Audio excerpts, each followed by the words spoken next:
இதை நீங்க எக்ஸ்பீரியன்ஸ் பண்ணிருக்கீங்களா? ஒரு விஷயம் ஸ்டார்டிங்ல இருந்து எண்டிங் வரைக்கும் நடந்தது கிளியரா ஞாபகம் இருக்கும்.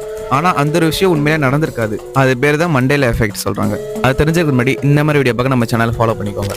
மண்டேலா இந்த பேர் எங்கேயும் கேள்விப்பட்டீங்கன்னு நினைச்சீங்கன்னா, இந்த எஃபெக்ட் கிரியேட் ஆனதுக்கு காரணமே நெல்சன் மண்டேலா தான்.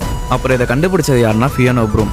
இது எப்படி நடந்துச்சுன்னா, ஃபியோனா ஒரு விஷயத்தை நோட்டீஸ் பண்றாங்க. அது என்னன்னா, அங்க வாழ்ந்துட்டு இருக்க மக்கள்லாம் வந்து நெல்சன் மண்டேலா இறந்துட்டு நினைச்சிட்டு இருக்காங்க. அதாவது அவர் பிரிசன் போயிருக்காரு, அவர் பிரிசன்ல இறந்து போயிட்டாருன்னு நினைச்சிட்டு இருக்காங்க. இதை ஒருத்தர் 2 பேர்கிட்ட இல்லாம அங்க வாழ்ற எல்லா மக்கள்கிட்டயும் ஒரு சர்வே மாதிரி எடுக்கிறாங்க. அதுவும் அவங்க மக்கள் கிட்ட எப்படி அது நடந்துன்னு கேட்டபோது அவங்களுக்கு யாரும் இன்ஃபர்மேஷன் ஷேர் பண்ணல. இது எனக்கு நடந்த மாதிரி ஃபீல் ஆகுன்னு சொல்லியிருக்காங்க. ஆனா ஆக்சுவலா என்ன நடந்துச்சுன்னா, 1990s நெல்சன் மண்டேலா பிரிசனுக்கு போறாரு. அப்புறம் 2013 இறந்து போறாரு. அப்புறம் ஒரே மாதிரி எல்லாரும் நினைக்கிறாங்கன்னு கேட்டீங்கன்னா, இதுக்கு பிலாசபி என்ன சொல்றாங்கன்னா, பேரலல் யூனிவர்ஸ்னு சொல்றாங்க. அதாவது பேரலல் யூனிவர்ஸ்ல அந்த மாதிரி நெல்சன் மண்டேலா இறந்து போயிருக்கலாம்.